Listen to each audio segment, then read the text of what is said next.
Queridas y queridos Talk Students de Year 11, continuemos entonces con nuestro propósito de adentrarnos en el método científico para analizar y ver los márgenes de error que podemos ir detectando. En la clase anterior estuvimos haciendo especial hincapié en el primer paso del método científico, que es la observación, tratando justamente esta cuestión, buscando los márgenes de error que pueden existir en el momento de la observación.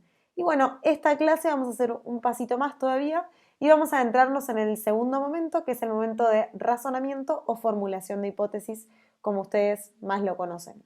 Este momento es central porque va a conducir la investigación y porque va a también recolectar los datos que se tomaron en la observación. Entonces, bueno, vamos a ir buscando en esta línea aquellos errores que podemos encontrar en este momento en particular. Vamos a estar detectando 3 errores en esta instancia, tal como les nombré los 2 en la instancia de observación. Bueno, en esta instancia de formulación de hipótesis o razonamiento vamos a detectar 3. Recuerden, y esto es central, que nuestro objetivo no es solamente criticar la ciencia o los posibles errores en búsqueda de cuestionar la cientificidad, la idea de cientificidad de la ciencia, sino también dar lugar a la explicación, la fundamentación y la manera que tienen los científicos de sobrellevar estas cuestiones, estos posibles errores que nosotros estamos detectando en estos videos, ¿no es cierto? El primer posible error, imagino que les es muy cercano y muy fácil de detectar, porque está sumamente ligado con el video anterior, ¿no? Es claro,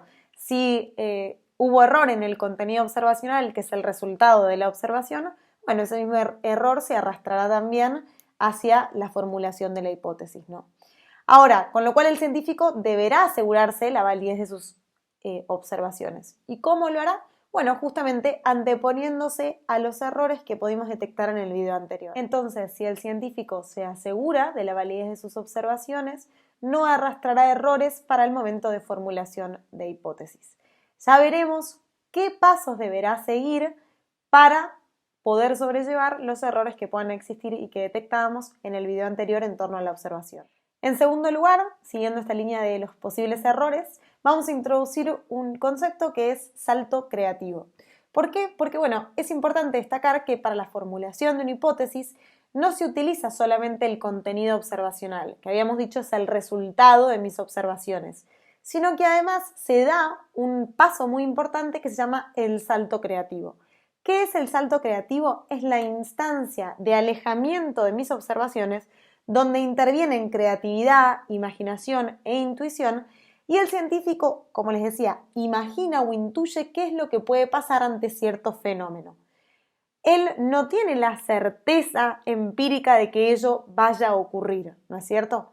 Se aleja en cierto sentido de la realidad, en cuanto que él va a utilizar imaginación e intuición, como les decía, para poder formular lo que podría pasar, lo que podría ocurrir.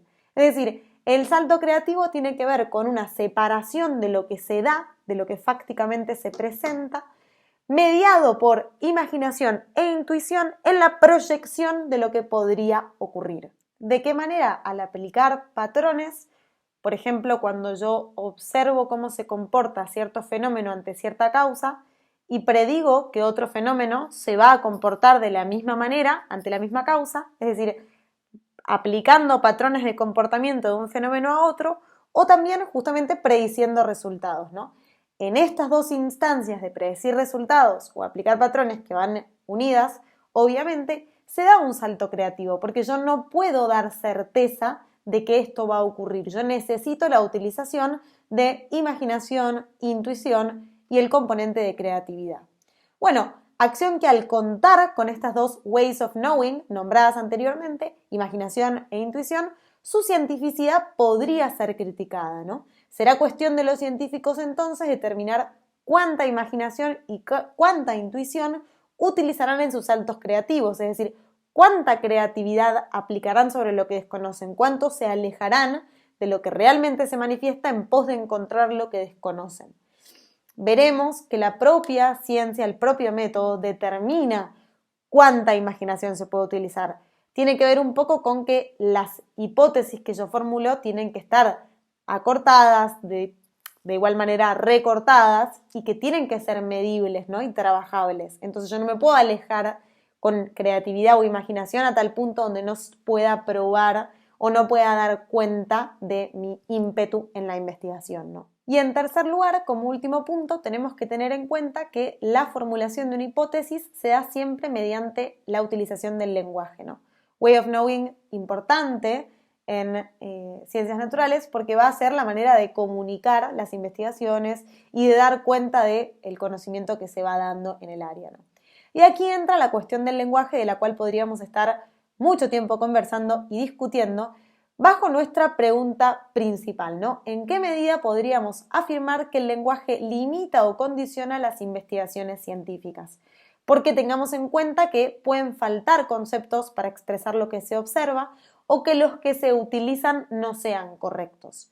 El paso de un tipo de lenguaje, como puede ser el lenguaje matemático, a un tipo de lenguaje que es el lenguaje expresivo que se utiliza al momento, por ejemplo, de formular hipótesis, puede conllevar algún que otro problema y nosotros ya los veremos con algunos ejemplos el día viernes en la clase. En resumen, entonces, en este video hemos pasado al segundo punto del método científico, que es el razonamiento o formulación de hipótesis, trabajando sobre 3 posibles errores o 3 posibles caminos que nos podrían detectar un margen de error y de cuestionamiento al concepto de cientificidad en las ciencias naturales, y se dan justamente en la formulación de hipótesis y el contenido observacional, en el sentido en que se puede arrastrar los errores del contenido observacional en el momento de formular la hipótesis, demasiada creatividad, demasiada imaginación o intuición en el salto creativo y que no se pueda dar cuenta científica de aquel alejamiento de lo que se manifiesta en la realidad. Y en tercer lugar, la utilización del lenguaje y en qué medida puede eso condicionar, determinar, puede afectar a lo que se quiere transmitir o a lo que se quiere alcanzar mediante dicha investigación. A modo de conclusión, los invito a pensar qué rol juega el conocimiento personal en el momento del salto creativo y, en ese sentido, cuán provechoso podría ser el conocimiento personal en el momento de formular una hipótesis y de alejarse de la realidad de lo que se manifiesta. Sobre todo cuando ya no quedan ideas o cuando ya no quedan nuevas maneras de seguir avanzando en un conocimiento y qué tan importante es la creatividad genuina y auténtica del investigador para poder proponer algo nuevo. En el próximo video vamos a estar concluyendo esta primera sección de márgenes de error con el tercer paso del método científico, que es la experimentación.